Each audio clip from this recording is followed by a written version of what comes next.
Great, wonderful. Well, it's a huge privilege today to have Harvey Kwiyani with us. So we're going to take some time to talk to Harvey about a whole load of stuff. And so, Harvey, do you just want to take a moment to introduce yourself? Oh, thank you. Thank you, Andy. Thank you, Gavin, for having me. I'm really looking forward to this conversation. Yes, I'm Harvey Kwiyani. I come from Malawi. I live in Liverpool, where I teach at Liverpool Hope University. And in these conversations, we reflect a bit more about the time working in Europe, working in North America, and just how that speaks to us today in the context of our Christianity. So I look forward to this conversation. Yeah, we're looking forward to it too. Thank you so much. And I've got Gavin with me today. We're going to be asking the questions. Gav, do you just want to introduce yourself? Yeah, hi Andy, hi Harvey, it's great to be here. My name's Gavin, I'm married to Sarah, we've got 2 kids. We live in the London Borough of Hillingdon, where I am recently a new member of staff at Crown Church here in Hillingdon, having been in the civil service for the last 14 years, and I am absolutely looking forward to our conversation together. And I've got to say, back in the day, Gav used to live with us when he was a student. He was the best lodger. He was the best lodger anyone could ever have. I paid Andy to say that. There you go. Great. Okay, well, let's get into it. Gavin, over to you. Yeah, Harvey, thank you again for joining us. I just wanted to kick off by saying that how's it going? How are you? How's the family? How are you guys coping in lockdown? And I'm also just keen to hear your perspective, how your family, your friends, your community back home in Malawi are also coping with the COVID-19 and its impact on all of our lives. Yeah, thank you, Gavin. Just yesterday, I have 2 young girls. The older one is 7, the younger one is 5. They've been able to get some days to go to school over the lockdown. So we've done some homeschooling. And just yesterday, one of the teachers sent a message saying 5 more days of homeschooling. So we're looking forward to that. Yeah. We're looking forward to March 8th when they can go back to school. We have fairly coped well over the past few weeks and the past year. My wife is a nurse, so she's always been a key worker. For me working in the university, we just qualified to be key workers this lockdown around. But she has always gone to work, taken good care of herself, make sure that we are safe back home as well. And the girls understand that mom is a key worker, so they have adapted well to being taken care of by their father, and that has worked out fairly well. Our community here in Liverpool, the Malawian community is quite huge in Liverpool, Right. and we've been really touched by what's happening in Malawi at the moment with the coronavirus. I think the South African strain has reached Malawi. It reached Malawi fairly early on, and over the past month, I think January was the worst. February has been a bit better, but January we lost a lot of key high-profile people in the country. And it seems like now we are getting over that. The figures are beginning to come down again, so it's looking hopeful. I've been really concerned watching my family in Malawi. My parents fairly old now, brothers and sisters. I'm oldest of 7 kids, and so just watching all of them try to cope with the situation, it's been quite scary. Yeah. But it looks like we are on the other side of that now, so we keep on praying. Yeah, we do. It's so difficult, isn't it, when you're far away from family at this time? You can't travel. You've got elderly parents and other. Yeah, totally understand that. Sure. And Harvey, you've really kindly agreed to be the keynote speaker at our Unreached Conference online, 25th and 26th of June. Really excited about you coming and sharing with us. What can we expect? Yeah, thank you so much for the invitation. I really look forward to this. I'm excited about movements like New Frontiers. I'm ordained in the Vineyard, so we're like in the same family.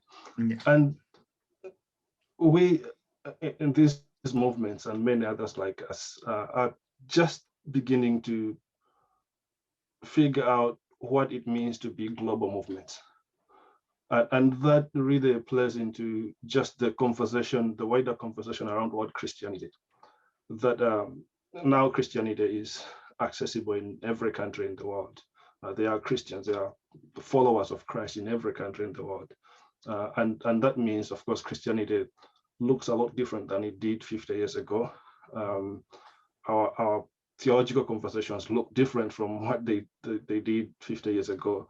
And all these things really have to inform our conversations today. How do we stay faithful and relevant movements of people following the Spirit in the world when Christianity is changing, right? So my talk will be around these issues. What does it mean to be following Christ as part of movements like ours in a world where God is moving everywhere and God is equipping and sending people around the world at a faster pace probably than ever before. And how do we stay faithful? How do we follow God in His work in the world today? And that's really what my talk is going to be about. Amazing. We're going to have you speaking on the Friday night and on the Saturday morning. And yeah, I just think it's going to be amazing. So people, you need to book in. There you go. Thank you. Yeah, and maybe just an addition to that, of course, I mean, we have 2 sessions. I think that the next session then turns around and looks at what does that mean for us here in Britain today, right? That, of course, as I said, Christians come in all skin colors and all languages, and I mean, it's almost possible today to claim that what John sees in Revelation 7, that people from every tribe, every nation, every tongue stand before the throne. We are almost getting to that picture now, and London and the UK becomes a very good place to begin to wrestle with the questions of what does that look like?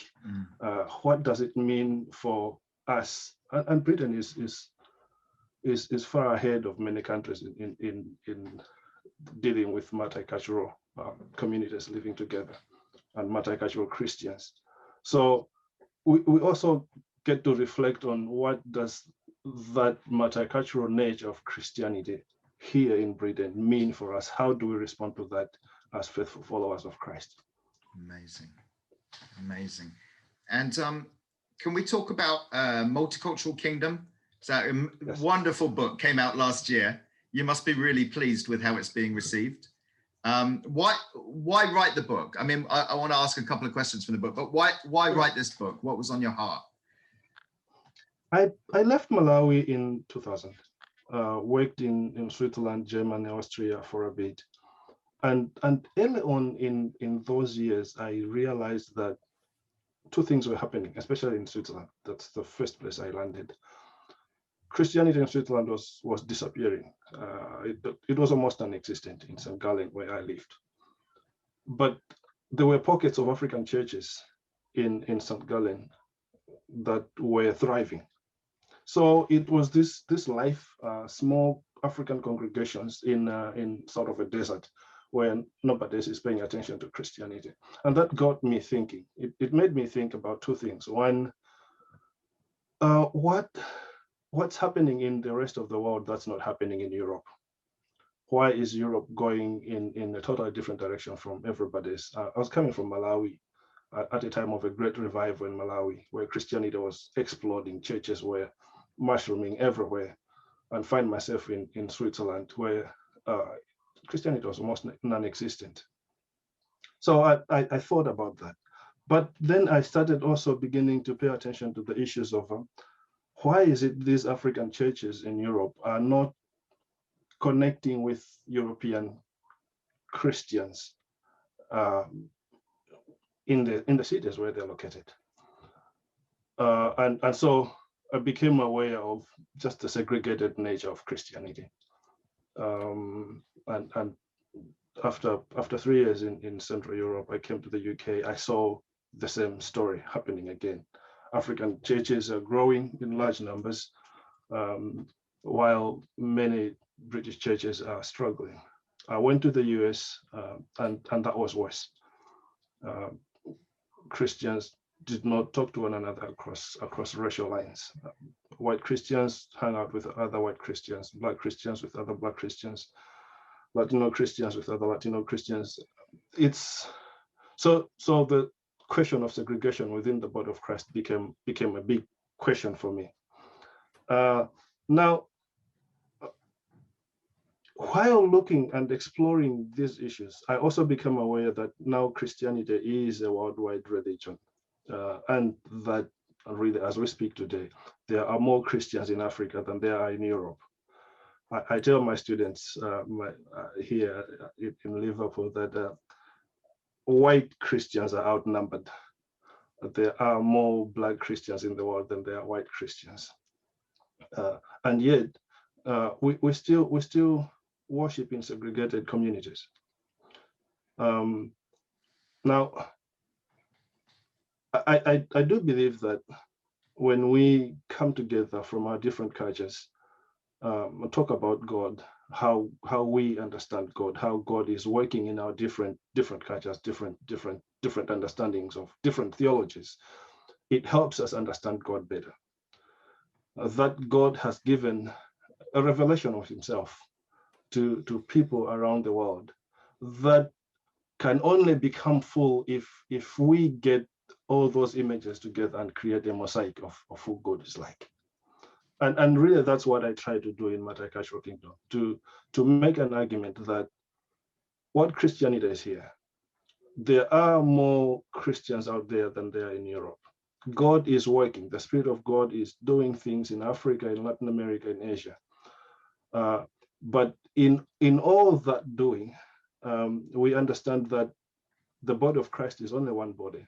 Christ doesn't have two bodies. It's just one body. We are all just members of that one body. And as members of that one body, we all need one another. I really dwell on Ephesians 4:16, where he says, this one body is glued together by that which every member supplies. So the health of the body, the life of the body depends on the exchange between the members of the body. And then, so, I mean, we can talk about that at a congregational level, we can talk about it at a denominational level, we can talk about it at a regional level. But at the end of the day, what God has given to Africa is not just for the African church, it's for the world church. I think that's what I really appreciate about the book, because you can read books on world Christianity, sure. Or you can read books about, like, a practical pastor's book on diversifying your church congregation. Sure. But I think the way that you hold those two themes together, I've not seen that done before. I feel it's a challenge to white majority churches to say, you need to listen. Diaspora communities are a gift from God. Sure. It's, you know, but I think there's also a challenge to Black majority churches to say almost the same things, like, you've come from Africa and yet you're just being an African church. You've almost got an impulse to evangelize the white community, to re-evangelize Europe. So it feels like it's challenging both of those communities. Yeah, that's right. Yes, and that's intentional. I think you cannot make that argument without challenging both sides. It has to cut both ways. The African church has something to give, but it also has something to receive. And that is true for all of us. European churches have something to give, but they also have something to receive. Same with Asians. And that's really how the body will work. That's what makes the body function. The exchange. The body is kept together by that which every joint supplies. And so this exchange of giving and receiving from one another, that's where the life is. That's where the Spirit is working. And Harvey, there's just this lovely, one of the chapters, you pivot on a Malawian proverb, a guest comes with a sharp penknife.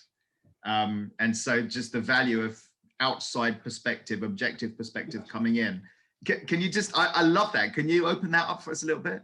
So this is a proverb in Malawi, and with many African cultures, proverbs are designed to pass on wisdom from generation to generation in oral cultures in ways that will capture the gist of the issue without going into details of what's being said. Everybody can take it and understand it and apply it in the way that's relevant for them. So one of the most popular proverbs is this one that argues that for a community that's everybody is looking at the problem from the community's eyes, you almost need an outsider's perspective to come in and help you look at this thing from a different angle.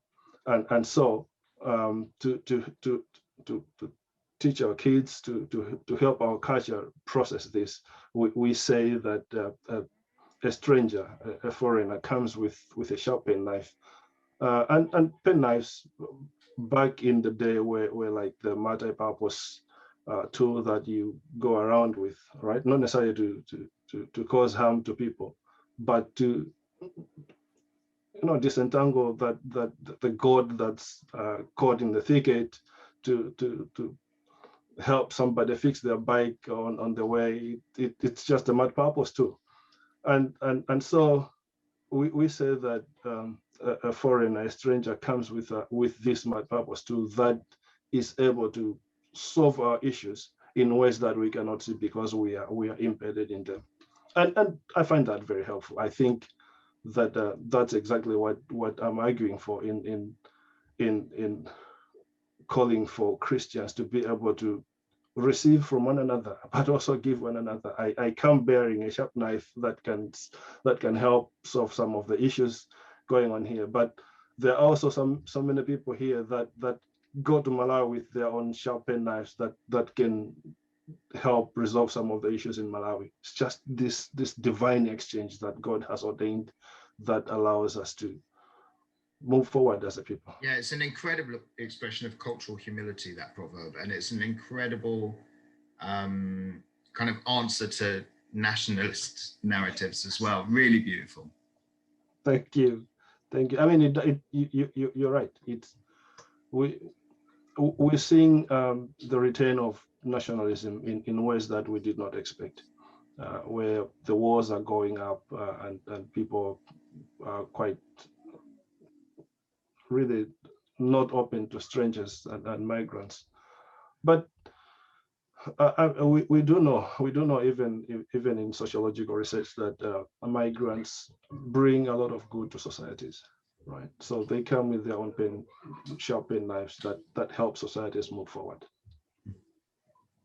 So Harvey, I'm just pondering on what you were saying, and obviously the questions Andy was drawing out from the book, and I do wonder what we can learn within the New Frontiers family of churches from that. Now, just to give you a bit of perspective, New Frontiers started as a movement in the south coast of England around 45, nearly 50 years ago, and has grown to encompass much of the UK and then has gone global.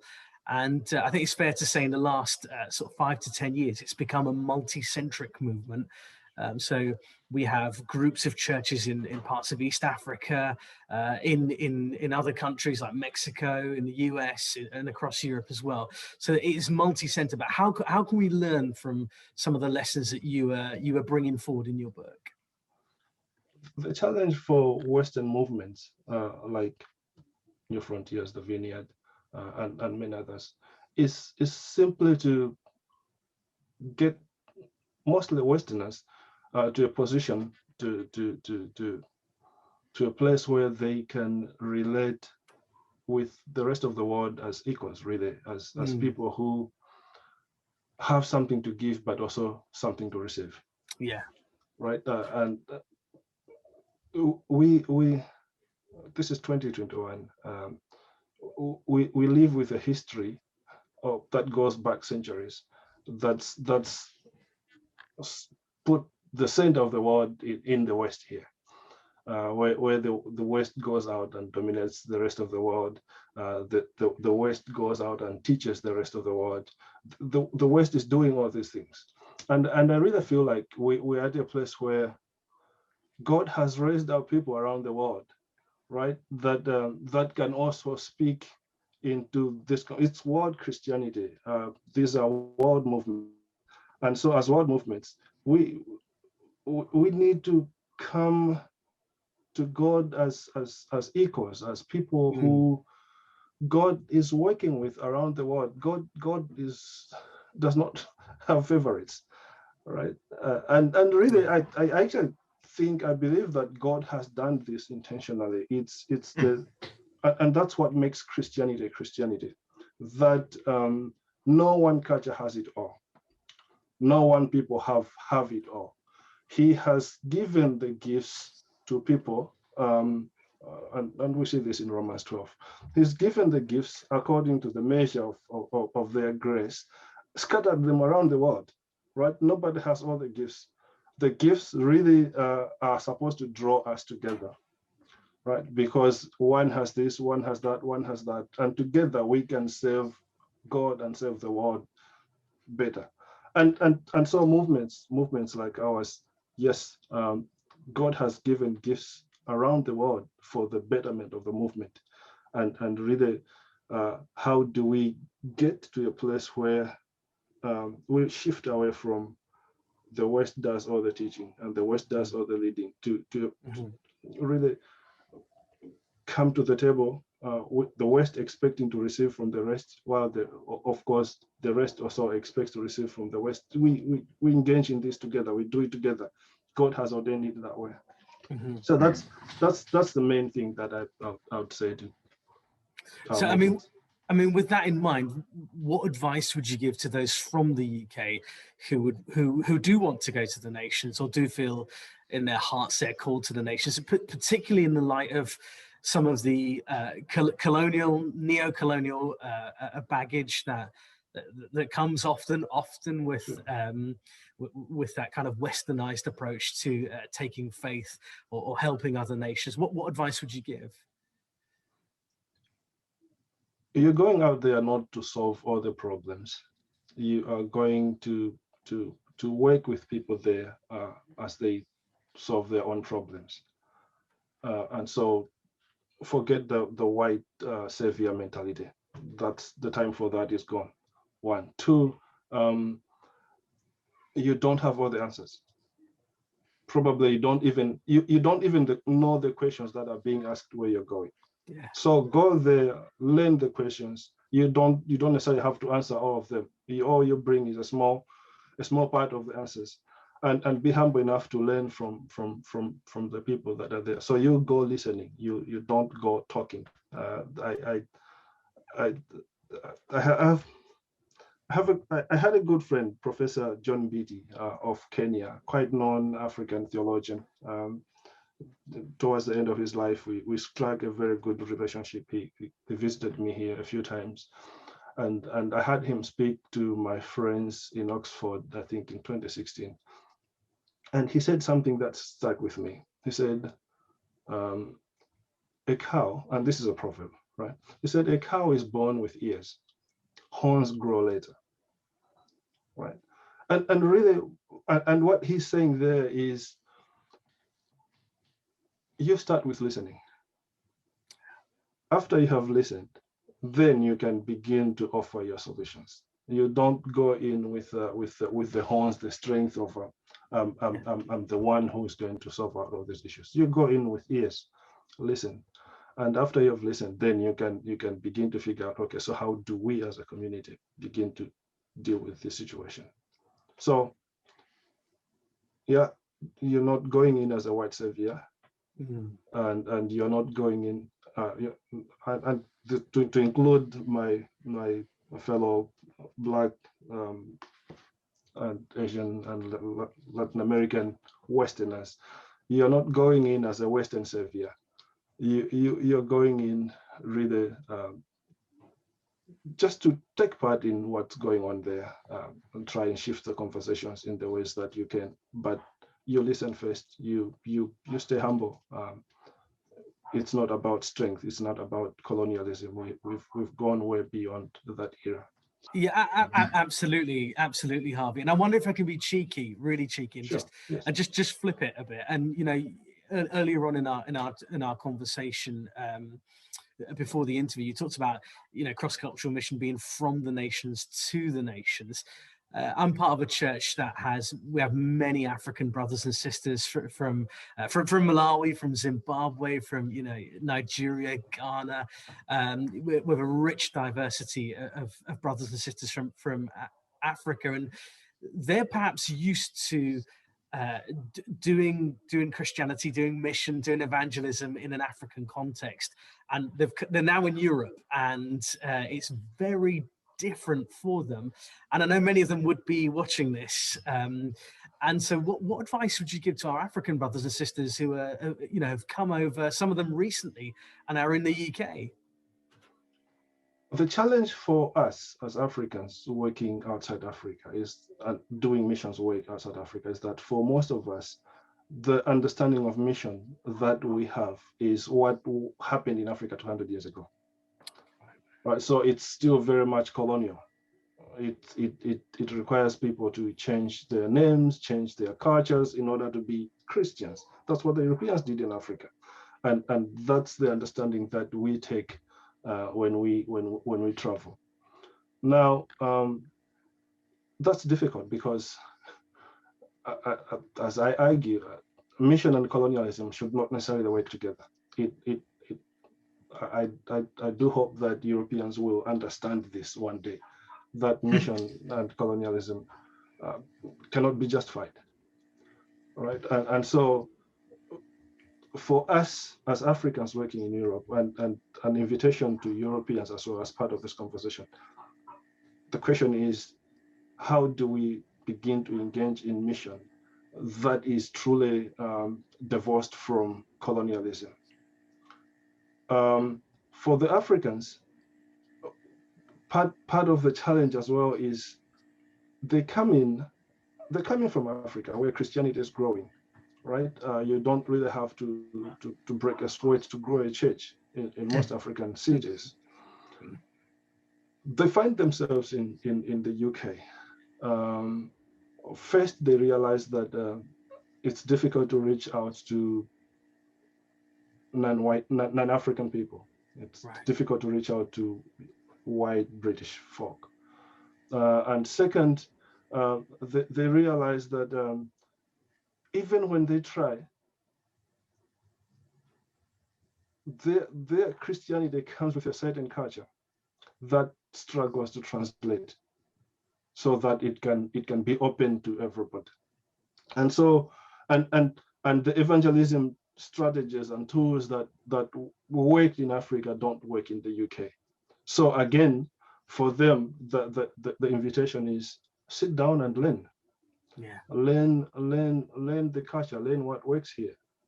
Don't just assume that because something worked in Nairobi, it's going to work in London. It doesn't work that way. That's not mission. Come here and be humble enough to sit down and learn how do we reach out to Westerners? And that's a bigger question than just a question for the Africans, because I think, of course, yeah, after 20 years of working in Europe and the US, I do think that even Europeans haven't figured out how to evangelize other Europeans, right? And so we need to talk to one another, and this is a good place where our wisdoms, our giftings, our anointings, if I can use that word, can be put to good use if we come together and say, our British friends tell us this is what British culture is like, this is what British people will respond to. And the Africans will say, okay, we bring in the prayer and the anointing. And together we can figure out how to engage this culture, right? But it will take us working together. The mission field of Europe is too big for just Europeans. Sure. Plus, it needs resources, even theological resources from the rest of the world. So we have to work together to figure out how to reach Europeans. That's fantastic. That's really, really helpful, Harvey. Harvey, I've been reading your essay this week, Mission After George Floyd, on white supremacy, colonialism and world Christianity. And I guess the first thing that struck me was just how close you were to that. I mean, you led a church in between, Minneapolis and St. Paul, snap bang in the middle. I think in the article you said, you actually knew people who knew George Floyd. So you know, for someone like myself, for many of us in the UK, it's been a huge thing that's happened in the last year, but it's still distant. It's still something that's happened in the US. For you, it's even more close. What's been your take on that? And I'm particularly interested in what your take has been from a UK church perspective, if you can offer that. And I mean, it's a weird thing for a Malawian to be stuck in the story happening in St. Paul, Minneapolis, right? Yeah. And when I wrote that essay, I was writing it for a very, very small group of people. I think the journal at CMS in Oxford, it has a very small readership. I didn't know that it's gonna go the way it's gone. And really, I think it resonates with a lot of people. Soon after it was published, I came across a professionally done Spanish translation of the essay. A few days later, a Portuguese professionally done translation of the essay. So it struck chord, and I thank God for that. But yeah, I spent 7 years right in between Minneapolis and Paul, right on the border, leading a church in St. Paul that had a lot of young people from Minneapolis, and so that story is very close to my life. I have friends who called right after it happened. Harvey, this has happened, and I know the places.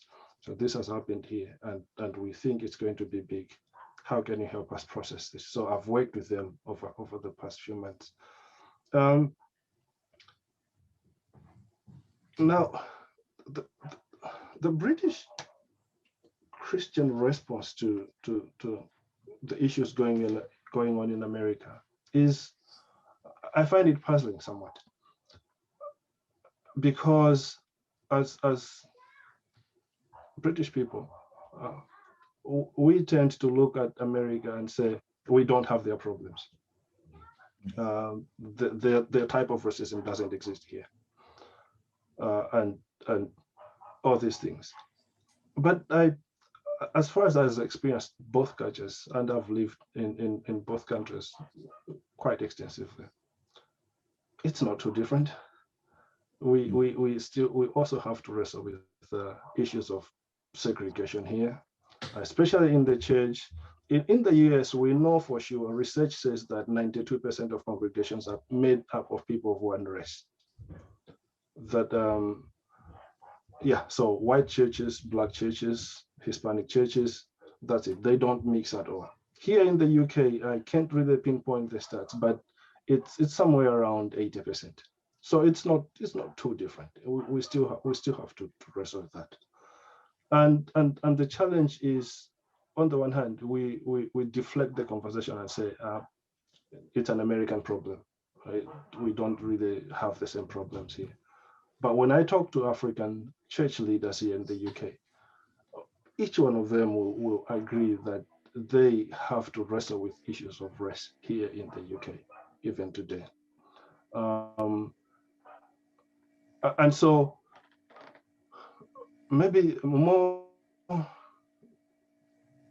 conversations, raise more awareness to help us actually begin to realize that actually we're not too different. I had a student recently who wrote me an essay that deflected the whole thing and said it happened in America because Americans kept slaves, right? They enslaved Africans and kept them on the plantations.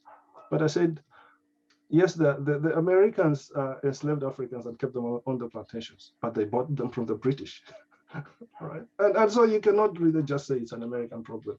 Even I think worse than the person who is keeping somebody enslaved is the person who sells the enslaved person to the other person, right? So it's not just an American story. British Christians have to wrestle with it as well. It's not. It's here. Now, I think we're beginning to talk more about it. We're beginning to become more aware of it. the next question becomes then, how do we as communities begin to tear down the walls, the barriers that separate us?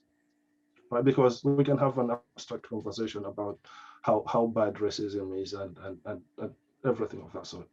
But we have to get down to the bottom of the business and say, what are the walls that are tearing us apart right now? What's keeping us separate today? And how do we take it down? There will be issues of economics that are quite big. We see them, especially with the coronavirus situation, that most of the minorities have been affected, probably more than white British folk. And this is scientifically proven research. We need to wrestle around that. And there are many other issues like this that keep us separate. And the invitation is let's seek ways together to break down the walls that separate us here in Britain as much as they need to do in America. Yeah, I was talking to a member of our church last night, actually. I was out walking the dogs and I was talking on the phone. And we are planning in May to take a few Sundays to talk again in an intentional way, to teach into diversity, into race, into different heritages.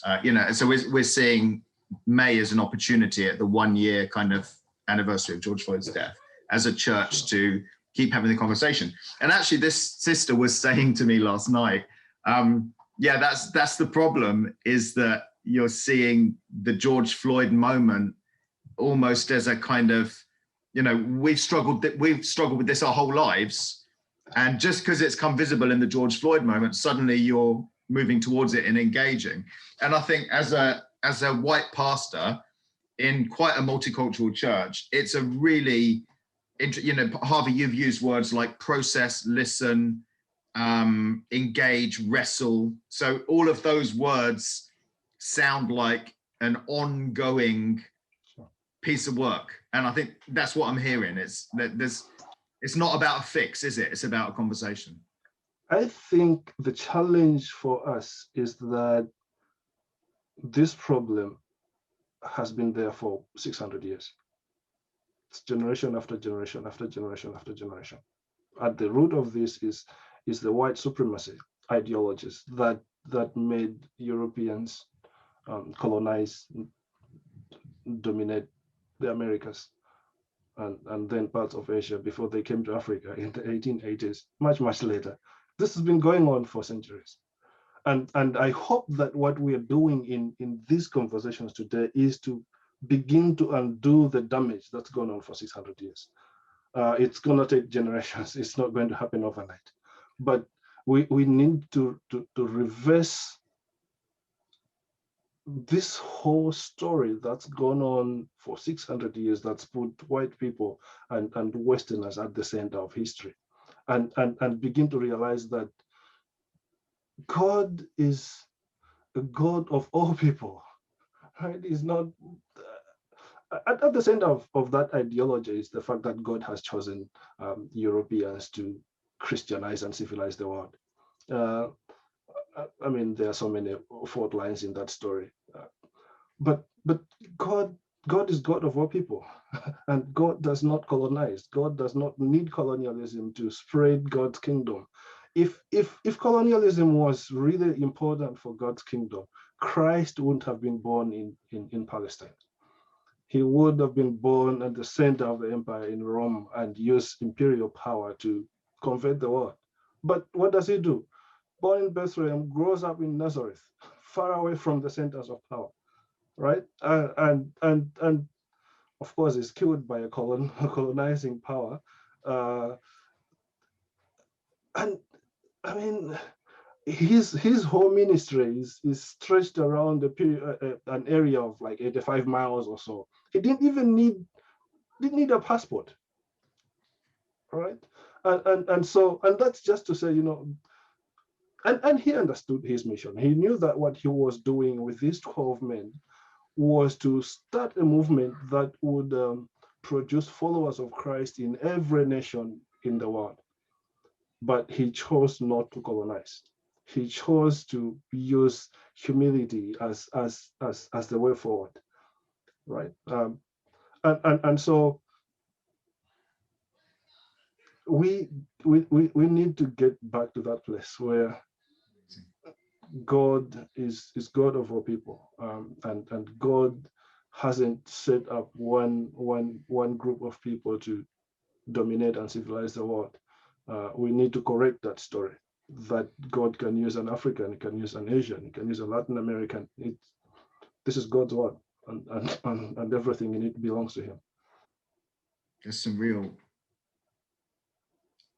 real weight to what you're saying, Harvey, and the way you're saying it, with the weight of scholarship and history, but also a pastor's, you're not an abstract academic, and I think that's what I'm loving about this conversation is, we're not just talking big picture stuff, but you're talking about people, and I really appreciate that. Can I just ask a slightly different question? The first time I came across your writing was a 2013 article in the Journal of Religious Leadership about contextual leadership. And I did a lot of my leadership training in London, and it was all the kind of like American highballs, this is what a leader looks like stuff. And I always struggled with it. But when I went to Istanbul, I found it was completely useless, because different kinds of cultures need different kinds of leaders. So leadership is contextual. There's no such thing as like, this is the bag of leadership tools and you can go anywhere and use it. And so that's become a really important thing for me, both in ministry and training leaders, but also in kind of writing and thinking. Can you just help us understand, in a communalistic culture like Malawi, like where you're from, what kind of leadership should Christian leadership look like then? In that article, you even talk about, so you talk about Ubuntu, and that, but you also talk about almost like a leader could be an invisible person as long as what's happening is the community is winning. Can you explain that a little bit? Yes, thank you for reminding me about that article. I wrote that when I was working on my thesis. So I haven't read it in a long time. Thanks for mentioning it. I read it yesterday. Thank you. I'll read it after this. I'd like to see what I said in it. But yeah, I just like you, I struggled with my studies were half the courses in missions, half the courses in leadership. And of course, we did not have any African leadership material to read. Everything we were reading was mostly American. And they're painting an image of leadership that could not work in Malawi in many ways. So I decided to sit down and think back, look at my community, look at my father as a community leader, and reflect on his work, on his leadership style. And really, for most of African cultures, communalism is everything. Everything hangs around the community.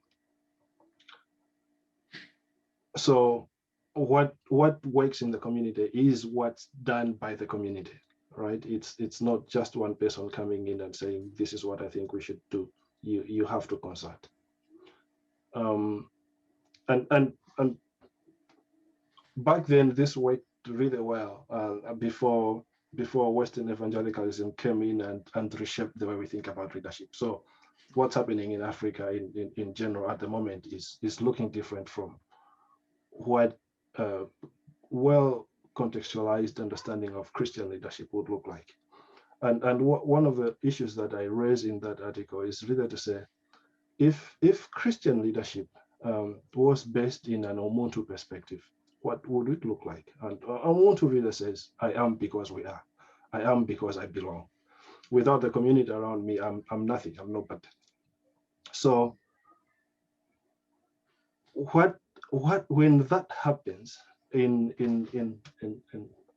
in the communities that I look at in Malawi, I realized that the power, the authority of leadership is based in relationships. It's not based in the individual leader. It's based in the relationship between the leader and the community. Right? That's where the power lies. Without the relationship, there is no authority. The leader cannot have any authority to lead a community. Now, that relationship is going to really depend on most African cultures, most Bantu cultures, of the people who believe in Ubuntu. What makes a person is generosity, is the ability to give of yourself, and really in terms of leadership, it's to give away your sense of power. Right, that then you can engage with people as somebody without power, even though you know that you have the power, and the people can relate with you on a human basis without really worrying about your power, and in that move of disempowering yourself so that you can empower the community, you shift the power into relationships, and those relationships then become the places where people grow together, and gifts and wisdom are passed on from generation to generation. Now, for that to happen, of course, you have to, the people in these relationships have to also know that this is what's happening in the relationship, that we are working together, and the leader is intentionally giving himself or herself away so that this community, so that we can move forward. And I do think that in so many ways, of course, that's the opposite of what we see in leadership theory in most Western literature. But really, I do feel that it's closer to what we see happening in the Bible, especially in the New Testament, around the ministry of Jesus himself. That the whole thing of Christ giving himself away. I talk a lot about Philippians 2, where Christ does not find it something to grab to be equal with God, right? But he chooses to empty himself so that he can come and belong here. And he doesn't just come to belong. Paul says he comes in to take the form of a slave. And Paul is writing to the Philippians who understand, right, being Greek culture, that for somebody to be a citizen, to be a member of the ecclesia, to be in the city hall, to discuss city matters, they needed to have a slave who will put food on their table. That you can't be a citizen without a slave, right? And Christ comes and takes that place. He empties himself of power, of everything that he could, so he can become a slave, so that we then can belong to the table, can become citizens. Right, and I see that when I look at older people doing rural Christian leadership in many parts of Africa, that it doesn't look as glamorous as we see it on TV. It's these people sacrificing their lives, their energy, their power, so that the community can thrive and move forward. Yeah, so that's my take on that article. Harvey, I wonder if I can just switch tack slightly. Sure. Your master's program, an MA in African Christianity. There's a lot we can learn from our African Christian brothers and sisters, and there's a lot we can learn as well from the kind of non-Western world. But in particular, your master's course is on African Christianity. Sure. Can you just talk us through what that is, and why you've chosen to do that here in the UK, and what I guess what I'm asking, if I was a student on that course, what would I gain from that, and what would be an outcome in the world after I'd completed such a course? Thank you. yeah, so I lead this program at Liverpool Hope University, a Master's in African Christianity. I've done it. This is my 3rd year now. And a lot of my teaching in the university has to do with African Christianity. So I talk about African Christianity almost every day. Students find it very helpful.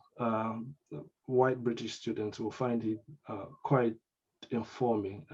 One of my students just this year came to me and said, you know what, when we talk about African Christianity and we begin the story from Egypt and explore what happens in the 2000 years of history, it's like, I didn't understand that Egypt is in Africa. Right? Wow. And so it's opening up eyes. People will know about Christianity in Egypt, in Alexandria, but really just drawing a particular focus, a particular attention to this reality that North Africa plays a very important role in the story of Christianity right from the beginning. That it's not,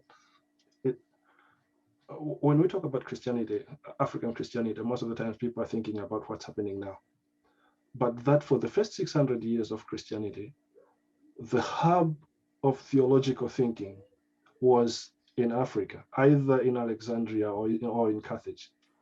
That when people talk about Tertullian as the father of Western theology, they're talking about an African, right? Who is writing in Latin because he's writing in his native language, right? That Latin is spoken as a native language in North Africa at the time, first, second century AD.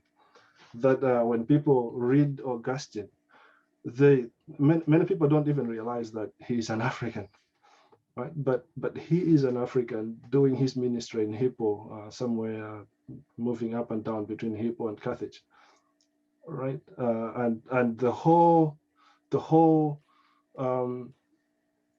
importance of Alexandria in this story, the very fact that the Nicene Creed is a response to theological issues happening in Africa. The conflict between a chap called Arius, who is condemned as a heretic after the conference, and Athanasius, the bishop of the church. Athanasius is trying to protect the church from Arius's heresy, and that's what causes the emperor to say, bring all the bishops together, let's meet in Nicaea and discuss these issues.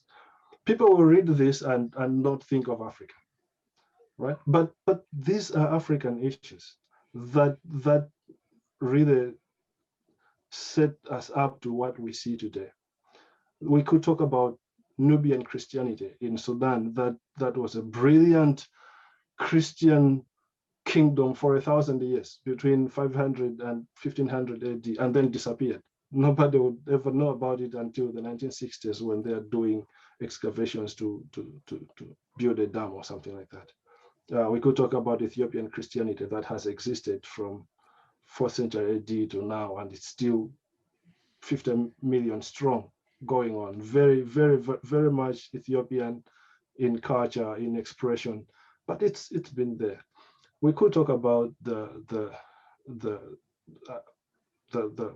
missionary era of Europeans working in Africa, and of course then do the whole critique of mission and colonialism, and the ongoing Africanization of Christianity. And we do this because African Christianity, at the moment, of course, there are more Christians in Africa than Europe. That Christianity is beginning to look more and more African. I do tell of London today that on any given Sunday, a majority of people who go to church are Black. And I tell it as a joke that London Christianity is becoming Black. Mm-hmm. But I think there's some truth in that. Yeah, you say in the book 13% of London's population is of African origin. But on a Sunday, 60% of people in church are African origin in London. You're like, wow, that's incredible. Yeah. And that's important for us to realize that African Christianity is now beginning to become the most visible Christianity in the world, right? And so, again, as I started at the beginning, there are gifts that God has given to the African church for the rest of the world to receive. I joke with my students. One of my students, this was a British missionary working in Uganda. sent a tweet a few weeks ago where he wondered about issues to do with spirits in African Christianity. That many times his theological students in Uganda raise issues about what most Africans understand as spirit spouses, that somebody can be married to a spirit, right? And of course that has a lot of implications. But that is a particularly African theological issue that Western theologian wouldn't even know how to begin to answer it, right? But it's not just an African issue. It shows up in Latin America, where cultures are almost just like African cultures, very much centered around the spirit world, right? And parts of Asia who deal with life with a focus on the spirit as well. So those are issues that probably the African church can wrestle with and try to figure out how do we do it? How do we talk about witchcraft, right? If we're not talking about Harry Potter or Macbeth. For African Christians, this is a big issue, right? Yeah. And so those are aspects of what African Christians can bring to the table as their gift toward Christianity. As I do think that, I mean, so 26-27% of Christians in the world now live in Africa. It's expected that that will go up to 40-45% in the next 30 years. That by 2050, 45% of Christians in the world will live in Africa. That means African Christianity has to be ready to speak and share, do their share of leadership around Christianity. So your answer to Gavin's question of why would someone study African Christianity is actually, why wouldn't you study Christianity? and in a movement like ours, there ought, if we're investing in the future, there ought to be people that are studying African Christianity. The simple answer to Gavin's question is what Andrew was, the professor of church history, or history of mission. He says, if you want to know anything about Christianity today, you have to learn about Africa. Yeah. And that's it. That's all. You can't really know anything about Christianity today without looking at what's happening in Africa. Absolutely amazing. So you yeah. I mean, you move this around as you edit. I probably won't, because it's beautiful. I probably won't edit anything. But Harvey, thank you so much. I think for people that are listening, there's a few things you need to do. One is get hold of the book Multicultural Kingdom, came out last year by Harvey Kwiyani. It's a really easy read, but it's one of those reads that will shift your paradigm. And it's both big picture and also kind of hands-on practical. So I think that's number one, get hold of the book. I think number two is book into our conference in June, 25th, 26th of June, the Unreached Conference, because Harvey's going to be there. He's going to be our guest, but that's going to be in the context of talking about mission, promoting some church planting teams, hearing stories from around the world. So one of the beautiful things about being online is that we can have brothers and sisters from all over sharing their wisdom and their experience. So I feel like it's going to be a really rich time, and Harvey's going to be the cherry on top of the little cake.